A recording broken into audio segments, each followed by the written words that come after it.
Well, the Wharton School is working in conjunction with Penn Medicine on a wellness empowerment project. It's designed to provide a broad range of wellness resources to our community here in and around the Penn campus in the West Philadelphia section of Philadelphia. Part of that discussion will include focusing on finance and financial education to help members of the community. We're joined here in studio today by Renita Miller, who is Chief Diversity, Equity, and Inclusion Officer here at the Wharton School, and also Dr. Joshua Levine, who is Chief of the Division of Neurocritical Care at Penn Medicine. Great to have you both with us today. Thanks for your time. Thank you. Thank you, Dan. I guess this is such a unique idea to bring forward. Josh, let's start with you and how this really came about in the first place. Well, it came about a couple of years ago when I was serving and still serve as the chair of the Neurology Department's Community and Social Action Committee, or CASA. And this is a group of neurologists who are really passionate about community service. And we had lots of meetings where we were dreaming both big and small and had a lot of passion. And it quickly became clear to us that for some of our more ambitious projects, we needed a source of funding for it. And we pursued traditional ways of obtaining funding within the university and the medical system, but really found that people were having trouble wrapping their heads around raising funds for community outreach. And so we racked our brains. We actually had a retreat. And we had an epiphany that the financial experts on campus and perhaps in the world are sitting in our backyard at the Wharton School. And so I reached out to Nancy Rothbard at Wharton, professor of management and deputy dean, and I really just sort of cold called her and said, hey, this is who I am and this is what my idea is. Would you be willing to chat with me and guide me? And she was very gracious and said yes, and we sat down together, and she was excited by what we talked about, and she pointed me to the then new Chief Diversity Officer, who's sitting with me here in the studio, Renita, and to Ken Shropshire, who is serving as Senior Advisor to the Dean's Office in the area of equity and opportunity. And once we met, I think it was just meant to be. We were both very excited about the potential for collaboration, passionate about the same sorts of things, and decided to try out a collaboration by partnering on pulling off the first community fair event, which occurred on around Juneteenth of last year.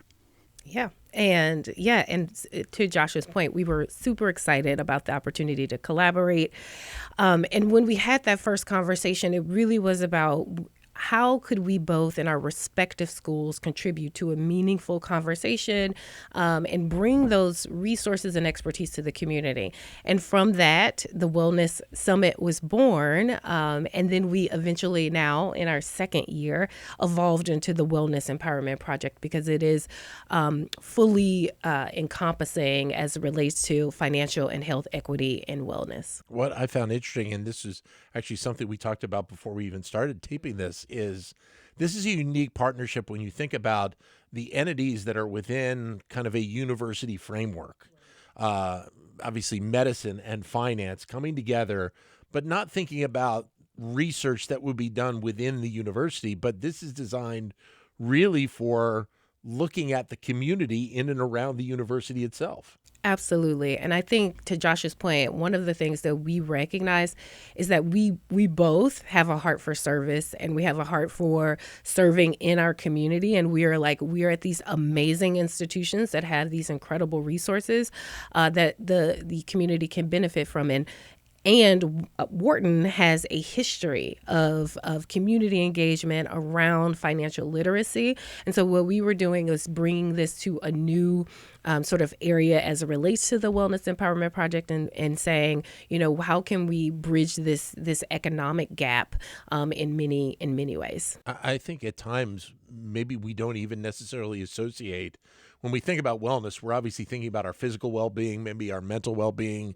We don't think about the connection that financial components may have in terms of getting to that endpoint. Yeah, they're really inextricably linked together. And, Penn basically sits in an area that has a low socioeconomic status population. And it's a population that experiences many health inequities, and these are linked to worse health outcomes.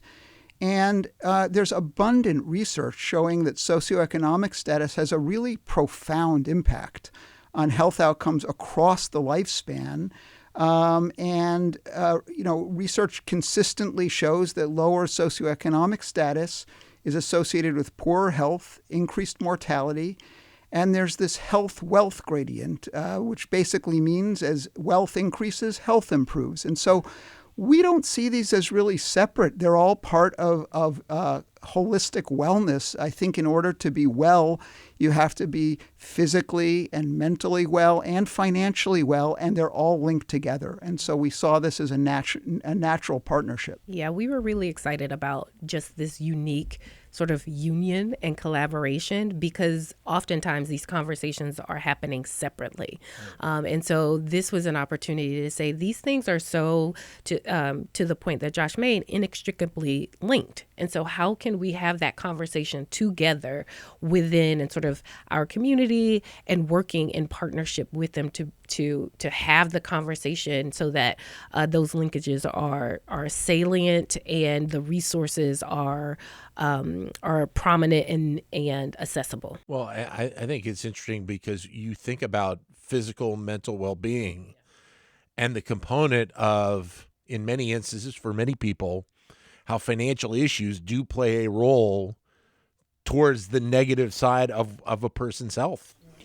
Yeah, I think that if you are in a lower socioeconomic bracket, you have an increased risk of chronic diseases like heart disease, diabetes, cancer.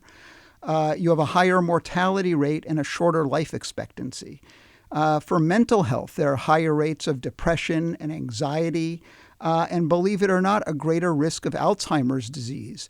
And that's why at our health summit, our wellness fair, we're going to be highlighting various medical conditions that are particularly relevant to our local community, like Alzheimer's disease, traumatic brain injury, and other things that preferentially affect communities that have lower socioeconomic status. And I think that socioeconomic status dictates in large part access to health care. There are more barriers to accessing care, less preventative services, and lower wage workers have less access to health insurance, paid time off, flexibility. And so I think all of these things contribute to worse health outcomes. Well, and I think, Renita, there's an even larger discussion going on right now about the component of financial literacy and how it can help build stronger communities. When you think about, some areas here in Philadelphia or other countries, other cities as well, the need for better financial literacy, financial education is vital to be able to build your cities up as you're moving forward right now. Absolutely. Just having access to that education, to your point, is vital. It leads to greater outcomes as it relates to, home ownership, entrepreneurship, education. All of those things play a significant role in just having access to financial literacy education, financial wellness programs. And I want to just take a moment and highlight some of the work that is actually happening here at Wharton around some of these topics. There is a class that is currently taught through our Global Youth program around the essentials of personal finance.